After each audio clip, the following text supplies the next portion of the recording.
Subscribe to The Honest Critique for current affairs, movie, book, and product reviews. Also, make sure you press the bell icon to get notified whenever we upload a new video.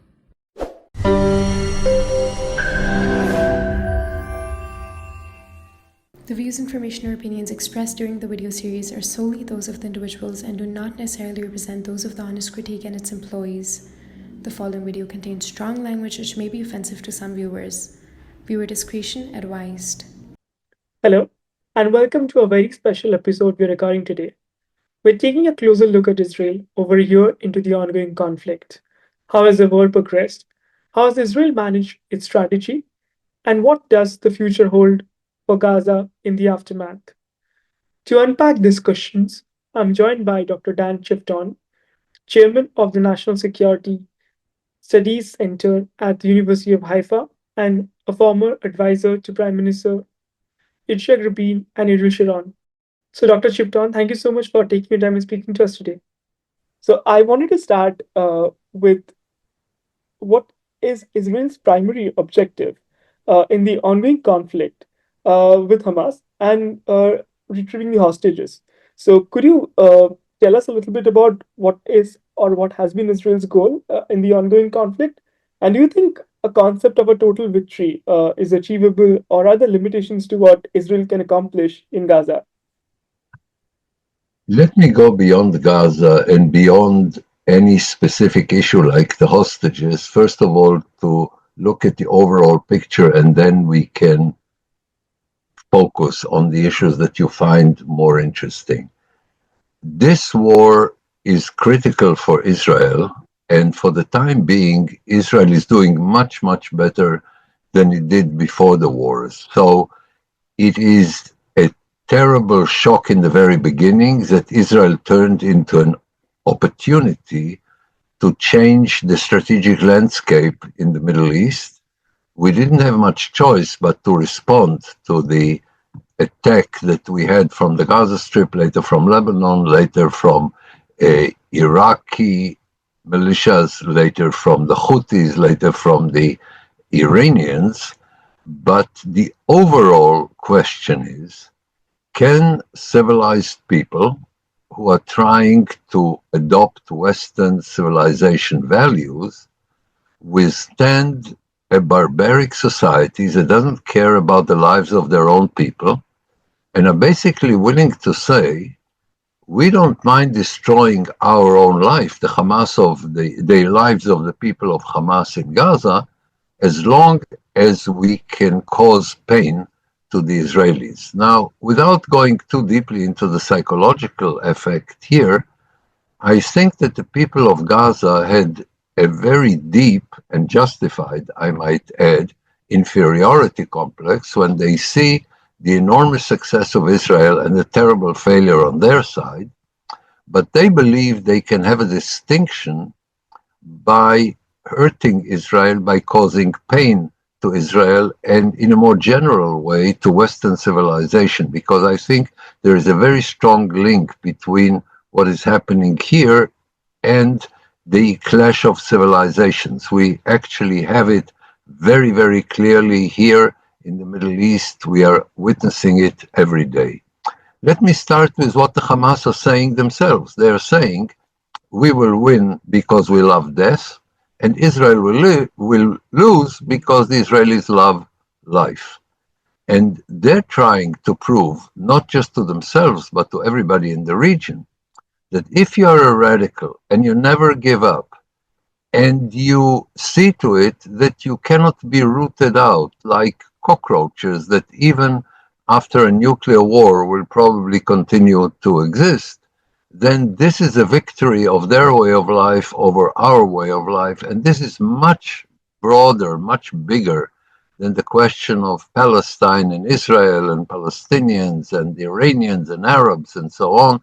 This is about what can civilized people do to defend themselves without undermining and finally destroying their own values. Because the message you're getting from Gaza and from Lebanon and from Iran and from everywhere else, if you will respond to us trying to kill you, you will be killing our children, and if you will be killing our children, then your values are compromised, then your society will crumble, then you will be isolated from your natural allies in the Western world, and you cannot do it for very long.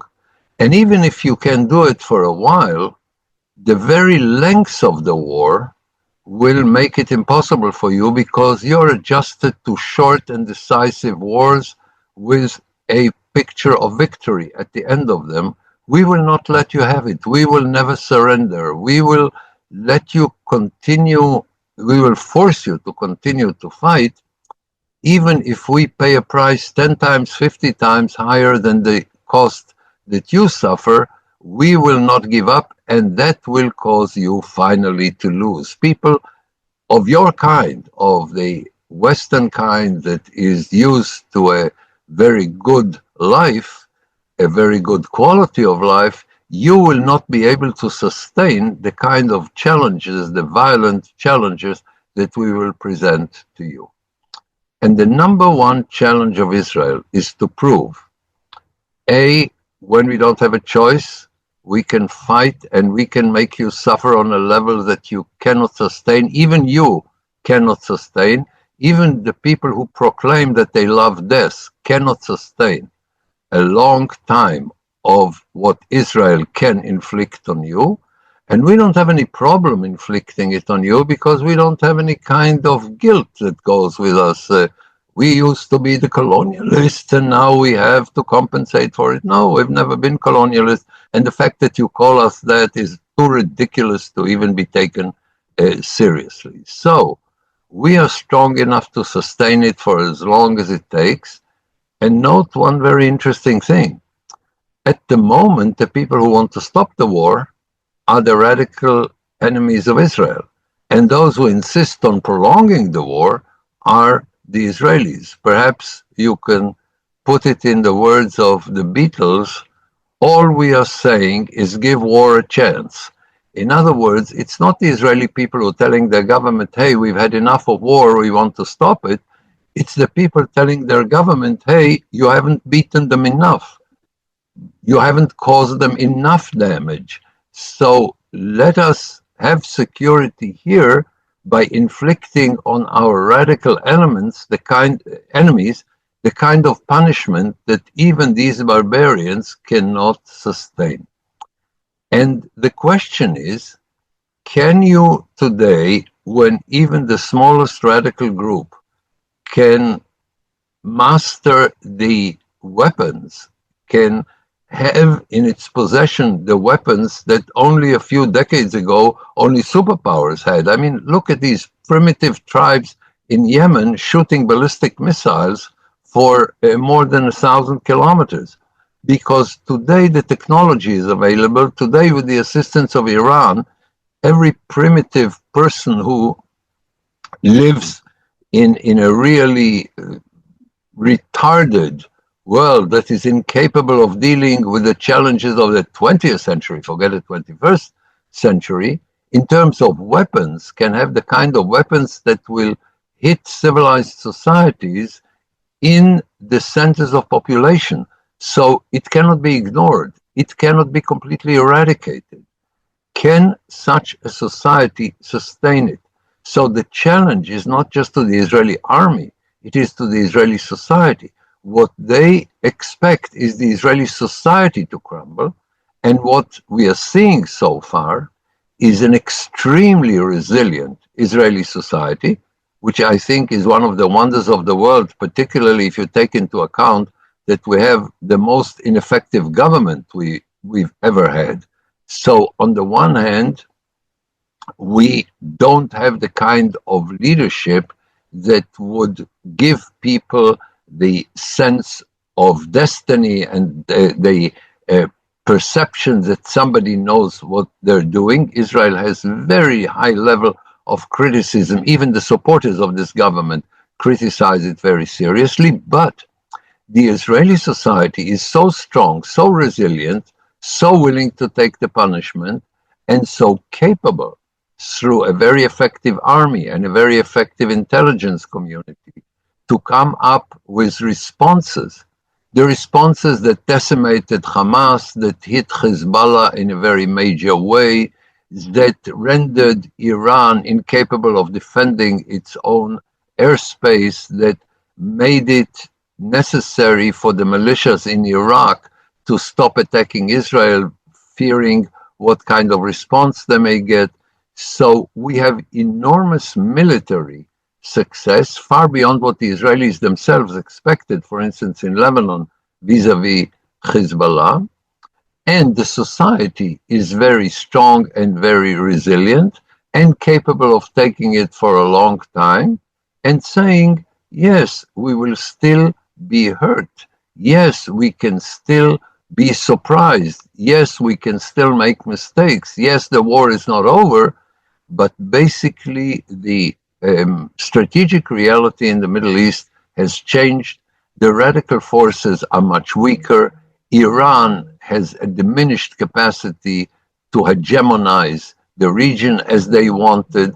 If you look not only at the Iranians, but you also look at all the proxies of the Iranians and the allies of the Iranians, this whole conglomerate is now much, much weaker.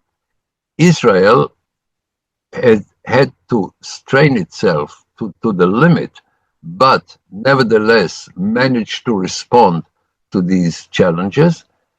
And now Arab regimes, and it's the majority in the Arab world, Arab states who want stability in the Middle East, the Arabs that are not radicals, this is the overwhelming majority of the Arabs that are not radicals, come to look at Israel not only as something that they must learn to somehow accept for want of choice, but much deeper, they need Israel. Israel is the only ally they can trust facing their three problems. Number one, Iran. Number two, the Muslim Brothers. Number three, the total inability of the United States to understand what's going on in the Middle East and always doing the wrong thing by trying to appease its enemies and give difficulties to its allies. So here is Israel that can do whatever is necessary, make mistakes here and there, of course, it happens in wars, but basically do the right thing, improve the relations of Israel with the United States, in spite of the fact that, with the exception of the American obsession with humanitarian aid to Gaza, Israel manages to reject all the American policies. And if Israel would have listened to America, we would have been defeated in this war. But at the same time, we can reject American policies, not yield to what the Americans tell Israel to do, again, with the exception of the humanitarian aid in Gaza, and at the same time, strengthen the relations with the most important superpower of Israel, in spite of rejecting the American advice. So Arab states realize that Israel is a necessary ally, even if they don't want to be seen with Israel in public. They can't do without Israel, because Israel is the strongest and most determined enemy of the same threats that the Arab states are the enemies of. And let me just end with one thing that I believe is enormously important. What is trying to bind both Israeli hands behind Israel's back, and at the moment is the most serious enemy of a liberal democratic nation state like Israel, are the progressives around the world. And they have tried with their distorted version of radical liberalism to undermine liberalism by saying liberals can't defend themselves because otherwise they do things that don't look good to some confused students in Columbia or in Harvard or in the BBC or the New York Times or in Amnesty International. So all the elements in the Western world that have been influenced by the progressives and in that way managed to at least try to undermine the ability of civilized people to defend themselves by saying, if you have a lot of pigments, you must be right. If you can claim that your grandfather suffered from colonialism, then you can be a barbarian and we will understand you and we will support you. All this unbelievably confused and morally twisted approach is now on the retreat because it was exposed. It was exposed that basically all of these support the radicals against people who are trying to live in a very difficult area, and also in other places in the world where they brought this kind of barbarism to their own cities in Europe and in the United States by bringing in people with a failed culture that try to promote their own failed culture in the Western world. And I say failed because they left their own countries after they destroyed it. And what destroyed these countries was the culture of violence, of rejection, of pluralism, of unwillingness to give equality to women. All this distorted, sick culture was imported to Europe and the United States. And finally, definitely in Europe, there are also beginnings of it in the United States. There is the understanding that not only Israel cannot tolerate this attitude, but also in Europe, in the Western world, hopefully soon in the United States, there already are indications these attitudes are being rejected. So if you look at the overall picture of Israel today, year and 2-3 months later, is much better than before because the enemies of Israel, Iran, the radical Arab elements, the radical Palestinians, and the radical progressives are all on the retreat. And whereas it is still very difficult, Israelis are willing to bear this difficulty and proceed with dealing with the more specific issues. Having now discussed the overall picture, let's discuss any specific issue that you may find interesting. Yeah, that's a fascinating overview you gave us. I actually wanted to pick it up from there and ask you that, looking at the past at least half year of what the war has been going on,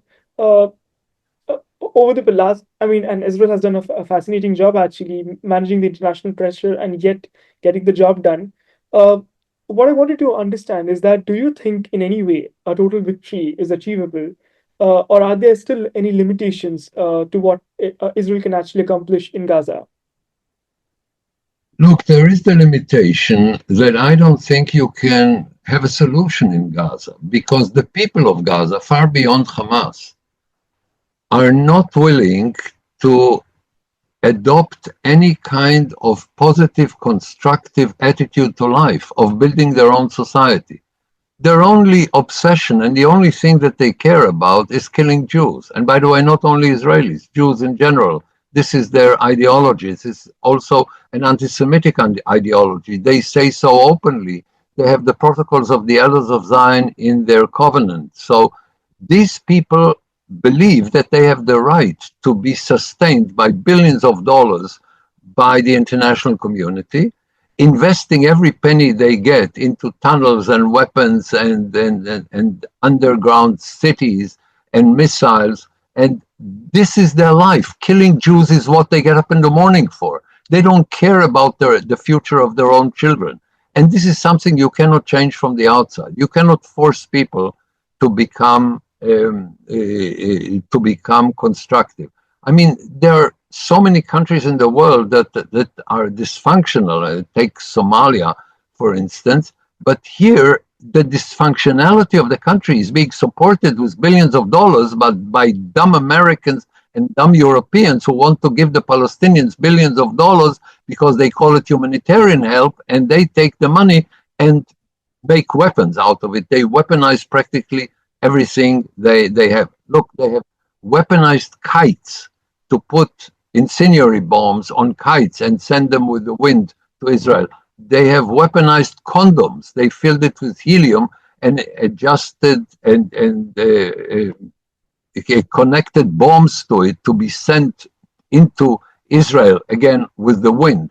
So there is no solution to it. You have to learn to live with it from time to time, to go there and destroy the military infrastructure that they build. And as long as they don't want to have a civilized, constructive life, it cannot be given to them from the outside. So, in the long term, if Israel were to withdraw Gaza, let's say, after they have secured the hostages, without fully dismantling Hamas, would this be a tactical failure or a pivot for a long-term security then? Look, we've had this problem for 100 years, and I expect it to be for the next 100 years. In other words, it's not as if, okay, we have a problem in Gaza, we solve it, and then we go about our lives. We go about our lives even without solving the problem. We realize that this problem doesn't have a solution. It would be very nice if we would have had a solution, but this problem doesn't have a solution. So you learn to live with a problem that doesn't have solution. By the way, this is our human experience, not only vis-a-vis outside enemies.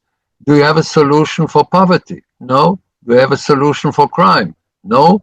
But if you have a good law enforcement system, you can reduce crime from an unacceptable level to a level you can live with. If you have a good, well-functioning welfare state, you can bring down poverty from an unacceptable level to a level that unfortunately you have to learn to live with. So we, in the last 100 years, have built a very successful country from scratch, and every decade our economy is better, our medical systems are more advanced, our science is more original, our culture is more open, our democracy is more solid, and we have a good life in spite of the fact that we have barbaric enemies. By the way, we have around us countries much more important than the barbarians that used to be active enemies and today are no longer active enemies. And this is Egypt, more important than all of the other Arabs put together. Jordan, we have good relations with the UAE, with Morocco, with Sudan, with Bahrain. This can be enlarged to include Saudi Arabia. If you look at the Middle East today, it is a less dangerous place than it used to be because the most important Arab country, Egypt, has not engaged in war for more than 50 years. This is a place that is today much less dangerous in terms of the eruption of a global conflict. This is a place where even a country like Saudi Arabia is willing to consider modernization and de-radicalization. It used to have a very radical system that they exported to Europe and to other places. You have a different mood in Saudi Arabia today. So the fact that we don't have a solution for Iran except regime change, which would be the best thing for Iran because the Iranian people is a civilized people capable of being constructive, of building a much better life for the Iranians. You have a problem with a barbarian regime that needs to be gotten rid of. These barbarians are the enemies of the Iranians much more than the enemies of Israelis or Arabs. But the fact that I don't see in the foreseeable future the Palestinians willing to accept a kind of constructive leadership that Salam Fayyad provided for the Palestinians, and they rejected it. He never had more than 2% support of the Palestinians. So at the moment, I don't see the Palestinians becoming responsible. I don't see Hezbollah becoming inconsequential in Lebanon. It may be weakened, but not inconsequential. I don't see the Houthis, unless they're beaten and humiliated, as I think they should be, and I hope will be. I don't see them leaving their grip over Yemen, and particularly not if you have a dumb American policy saying if somebody hates America and fights against American interests, let's give them humanitarian aid. This was the Biden administration attitude to the Houthis and to Hamas. So this attitude is only undermining the ability of more forces to go in this direction. But most Arabs are already there, at least their governments. Now, Arab public opinion is still radical. Even in countries with a very sensible leadership, like King Abdullah II in Jordan, has a radical, irresponsible, and sometimes barbaric elements of its public opinion. Very strong radical public opinion, because you have Palestinians and Muslim brothers there. What else would you expect them to be? So what you have is a region with problems, but with much less serious problems than it used to have. I definitely agree with that part, that ever since the war started, especially the region has become a little safer and more secure than it used to be. And in fact, I wanted to ask you a little bit on those lines about what's happening on the northern borders. And there's two interesting events that unfolded. One is, of course, you already covered, and I want to ask you a little bit more on that grounds, that Hezbollah did show signs of weakening, but Israel can still continue to retaliate every time Hezbollah tries to regroup. But is that a sustainable status quo? In achieving. What is the alternative? Look, Lebanon is no longer a state. It used to be a functioning state, and like most Arab states, it's dismantling. I mean, it's not a functioning state in any sense of the term, not only when it comes to Hezbollah. Today in Lebanon, when you come to a hospital, you have to bring your own medications. They don't have it. You can't access your savings in Lebanese banks. You have electricity only part of the day, and this is because the Lebanese system is so profoundly corrupt, and they're not willing to be somewhat less corrupt in order to save themselves. Again, they're irresponsible people. They're unwilling to do the responsible things that is necessary to do if you want to give your children a better life. So do I expect Hezbollah to give up fighting against Israel? No, this is what they're about. So they will try. Our challenge is never to contain anything. Whenever we see something that it puts us in danger, we need to destroy it.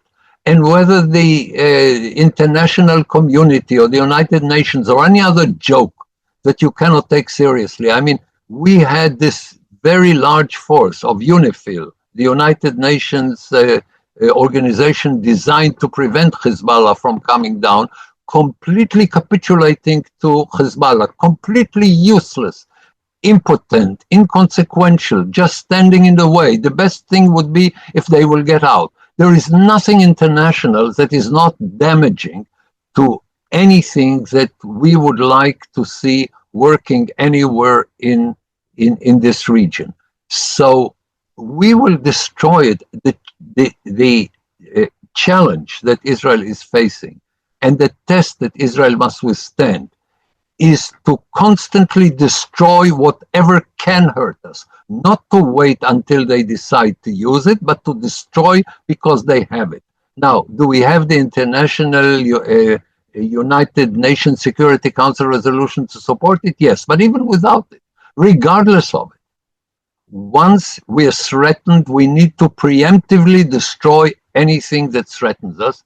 And if we have not learned this lesson on the 7th of October, then we will never learn it again, because we had it on the 7th of October because we wanted to say, as long as they're not using their weapons against us, we don't do anything about it. This was the major mistake. What we suffered on the 7th of October was that we waited for them to start the aggression when it is convenient for them. A terrorist organization should be destroyed, its leaders killed, its fighters killed because they're there, not because they've done something, because they're there, because their intention and their preparation is to make war and destroy us. And people who don't care about their own children, people who are obsessed with killing Jews, and this is their supreme consideration, and they have nothing else in their life except killing Jews, are people you can't accommodate, you can't reach a compromise with. I would have loved to reach a compromise with the Palestinians in the way we reached it with Egypt or with Jordan, saying, okay, we had a grievance, here is what we make, here are the concessions we make, here are the concessions you make, and the war is over. For them, for the Palestinians at the moment, the war is not over until the Jewish state is destroyed. Now, they have their mumbo-jumbo explanations for it that you can't even take seriously. The only place they will take it seriously is in universities in America that has this dumb approach to the world that is counterproductive for any civilized society. But if we will in Lebanon pursue what we must pursue, namely destroy anything Hezbollah has because they have it, because inevitably, if we won't destroy them, they will destroy us. You know, there used to be a dumb American television series that I was not interested in watching, but it had a very good beginning, so I would watch it every week for 30 seconds, just for the opening statement. It's a police station somewhere in the United States, and when the police go out in the street to chase the criminals, the sergeant says to the officers, let's do it to them before they do it to us. I think this is, in essence, what we need to do. We didn't do it in Gaza, we paid the price for it. We didn't do it in Lebanon, we paid the price for it. This is the lesson that Israelis have learned. Be preemptive. And since we are talking about this, I wanted to expand this a little bit to the Houthis. And even though a lot of people would argue and say that they're launching sporadic ballistic missiles to Israel is just one or two in number, but the scale of attacks has increased in the last month. Can we replicate the same thing that we did to the Hezbollah, eliminating their top commanders rather than just airstriking? It's much more difficult because they're so far away. And we must be much more radical vis-a-vis the Houthis than vis-a-vis the people in Hezbollah, because the people of Hezbollah, at least, did not want the destruction of Beirut, and therefore were willing to reach a ceasefire. The Houthis don't mind the destruction of all their people because they're so committed to it and they have nothing else in their life. This is their life. Their life is to kill people, to disrupt things. They don't have anything anything positive in their life. We will have to be very, very, very tough with the Houthis, and I don't mean just trying to destroy their weapons, because the residual capability that they will have is something that the Israeli society cannot live with for very long. So you need to humiliate them, to kill them, to create an unacceptable reality in their portion of Yemen, and go as long as it takes, and as much as it takes, and as deep as it takes, until you destroy them. And by the way, here again, the Biden administration made this enormous mistake of taking them off the terrorist list, giving them humanitarian aid, putting pressure on the Saudis and on the Emiratis to stop the war against them. We have a common interest with practically everybody in the region. Look, the Houthis are starving Egypt, and the Egyptians are afraid to do anything about it because they're afraid that people will accuse Egypt of helping Israel against the Houthis. But Egypt is starving because it only has two elements of income: tourism and the Suez Canal. Tourism is in a big crisis, and the Suez Canal is practically not working because of what the Houthis are doing. So the damage to world economy is enormous, and we have to persuade the Americans and perhaps others as well that the Houthis must be destroyed in a way that may not look nice, but the alternative is catastrophic. The real choice with the Houthis is do something that looks bad or accept the catastrophic results to Egypt, to world economy, and to the very fact that barbarians like the Houthis can even operate on such a level. This is a challenge to everybody. And if you want to deal with it just by being nice, you accept defeat in the beginning of the struggle. With Iran appearing to lose its grip on its proxies and the regional power right now shifting in the Middle East, as if you were advising the Prime Minister today on his Iran policy, would you ask him to change something?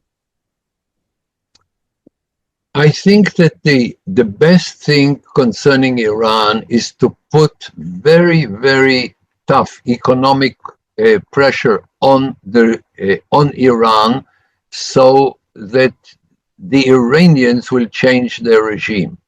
As long as these barbarians are in power, the whole Middle East is a very dangerous place. Whatever is bad for Iran is good for Western civilization. They're the enemy of Western civilization. Unfortunately, we can't persuade Europeans and Americans to do in Iran what is necessary, but I would find the place in order to undermine the Iranian economy. Iran is a very vulnerable country, particularly after we stripped them of some of their air defense system. And I think we need to do it before the Russians give them another air defense system, because what you have today is a coalition of China, Russia, Iran, and North Korea that is threatening Western civilization. Now, they're very different. Nobody wants to go to war against China or even Russia. But you can and must go to war against this Iranian regime because it is unbelievably dangerous and could soon get nuclear weapons. Well, that's all the question that I had. So thank you so much for taking your time and Thank speaking. you.